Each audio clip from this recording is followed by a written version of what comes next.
You think you're making choices, but most of your choices are already made by a system inside your head you rarely question. Every human walks through life wearing invisible lenses, mindsets that filter reality long before it ever reaches awareness. You may call them opinions, beliefs, or ways of thinking, but they're far more powerful than that.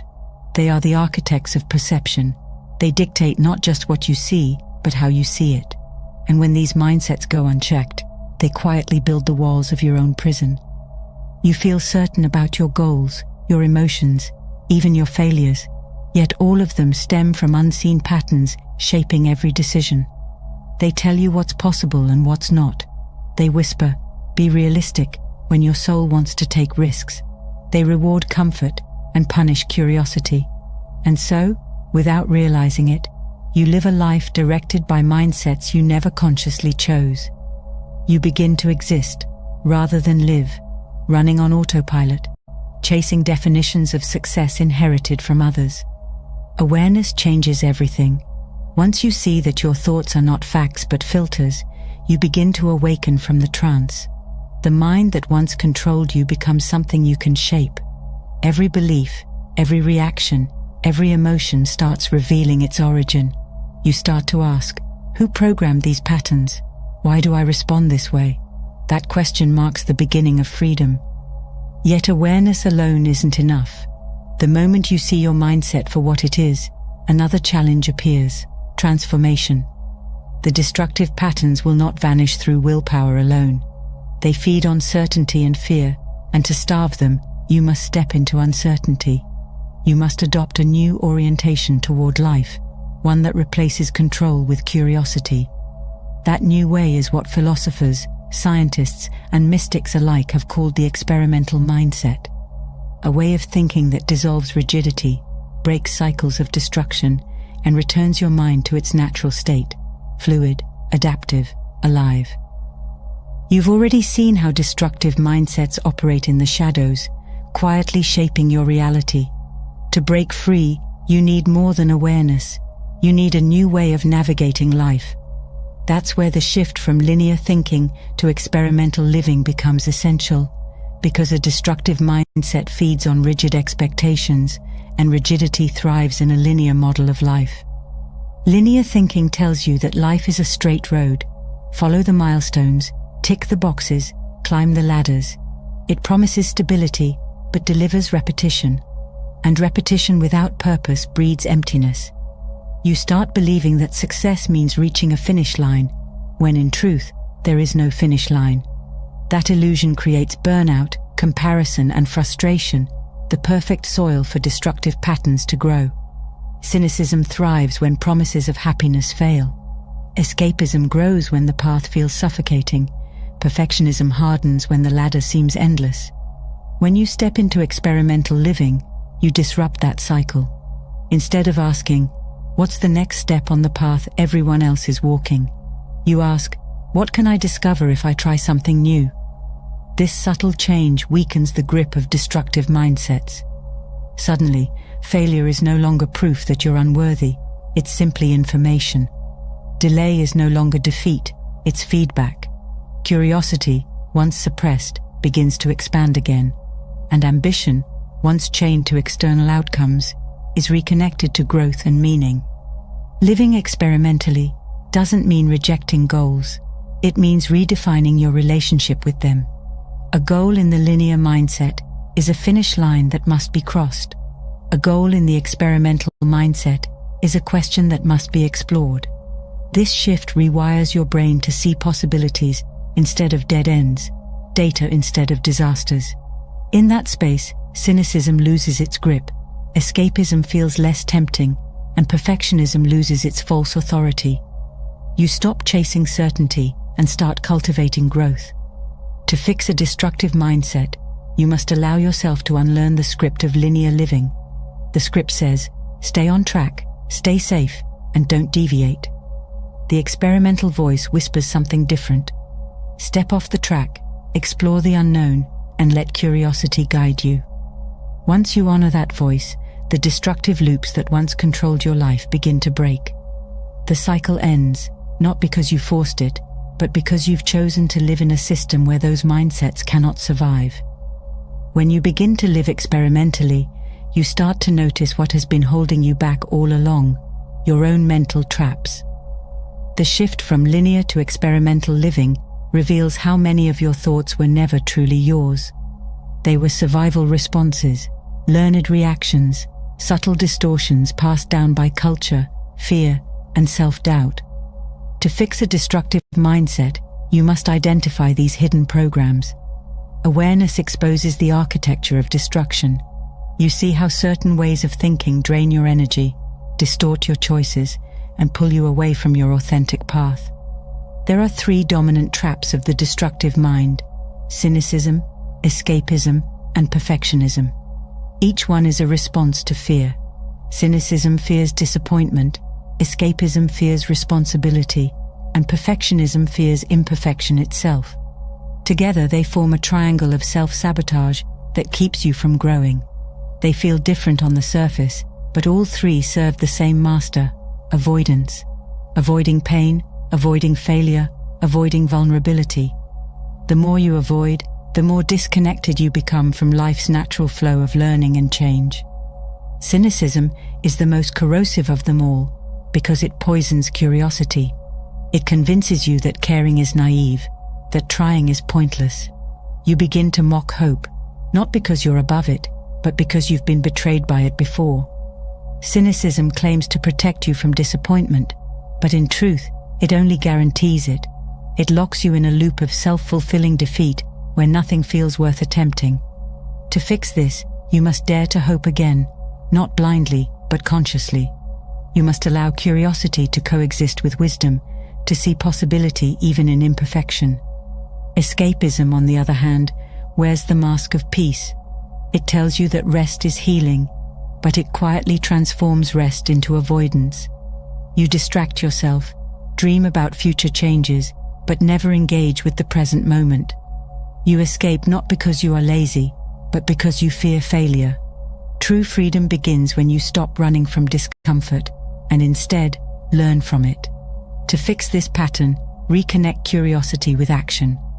Don't fantasize about the next version of yourself. Experiment with becoming it.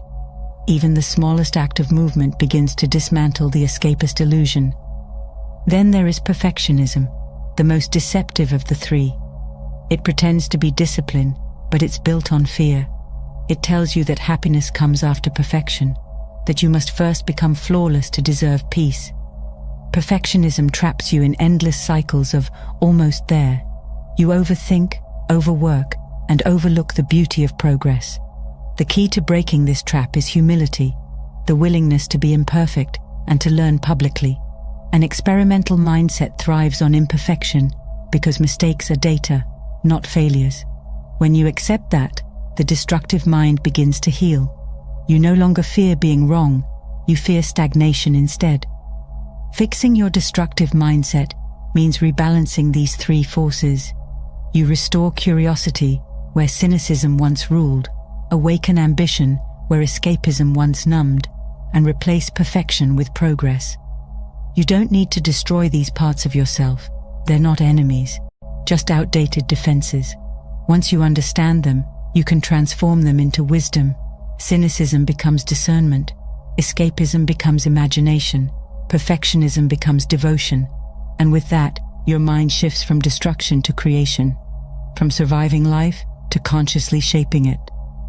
Once you understand the traps of cynicism, escapism, and perfectionism, awareness alone is not enough.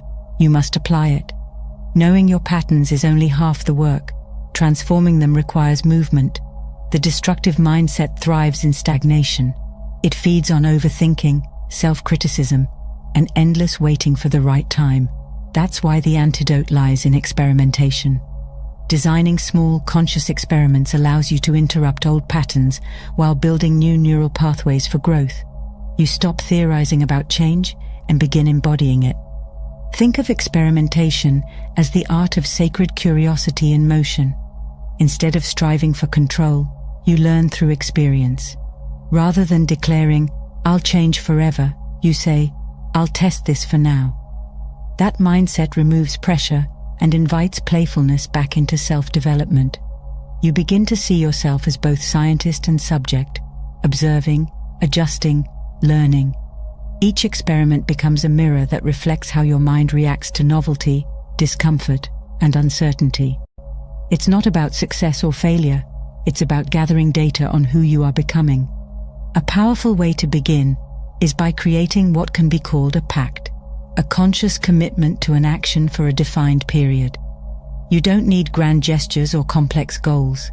Choose something small but meaningful, something that challenges an old pattern. If cynicism has dulled your spirit, commit to learning something new for 2 weeks. If escapism has kept you stagnant, choose one task you've been avoiding and perform it consistently for a set duration. If perfectionism has trapped you in fear, commit to finishing projects at 80% completion and releasing them anyway. Each pact becomes a micro-breakthrough, proof that your mind can change.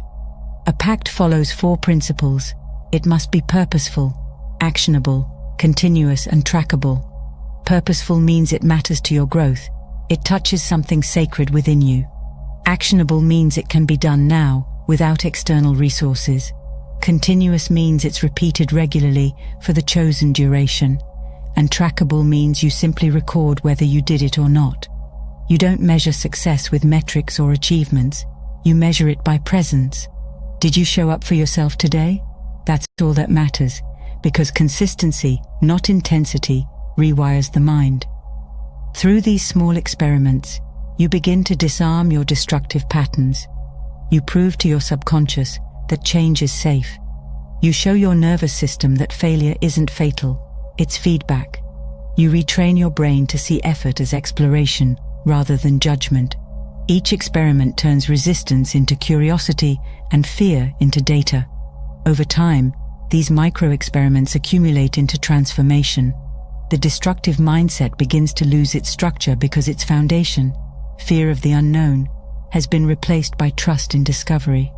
The mind becomes fluid again, capable of adaptation, growth, and creation. As you begin to live experimentally, curiosity returns like breath after suffocation. It dissolves fear, revives wonder, and transforms uncertainty into growth. This isn't just psychological, it's biological. Neuroscience shows that the brain craves knowledge like the body craves water. To suppress curiosity is to dehydrate the mind. To feed it is to awaken the spirit. Living experimentally trains this hunger. Each small experiment nourishes the circuits of growth and adaptability. You learn not to fear change, but to expect it. Your identity becomes fluid, capable of expanding with every experience. The destructive mindset, once rigid and defensive, begins to dissolve under the light of curiosity. True change happens when both external and internal data align. External signals, results, outcomes, achievements, tell you what works in the world. Internal signals, joy, peace, fulfillment, tell you what works in the soul. Ignore either, and your growth becomes unbalanced. Pay attention to both, and your evolution becomes complete. Maybe your external life looks successful, but internally, you're crumbling. Or perhaps you feel inspired, but can't sustain yourself materially. The experimental mindset teaches integration. You refine, adjust, and balance, persist when it works, pivot when it doesn't. You stop forcing yourself to fit into a mold that no longer reflects who you are. Fixing your destructive mindset is not about replacing darkness with light. It's about learning to see in the dark. It's about realizing that your old mindsets were never enemies. They were lessons, waiting to be understood. Your mind is not broken. It's simply been trained to fear the unknown. Every destructive pattern, cynicism, escapism, perfectionism, was built to protect you once, but protection has become a cage. Now is the time to outgrow it. You fix your mindset not through force, but through awareness, through curiosity, through the courage to live as an experiment, not a conclusion. Let every question lead you closer to truth. Let every setback become a study in resilience. Stop trying to control the outcome. Start observing the process. Because once you awaken the experimental mind, life itself begins to respond differently. The world bends, adapts, and reshapes to meet your curiosity. And suddenly, what once felt destructive becomes the very energy that rebuilds you from within.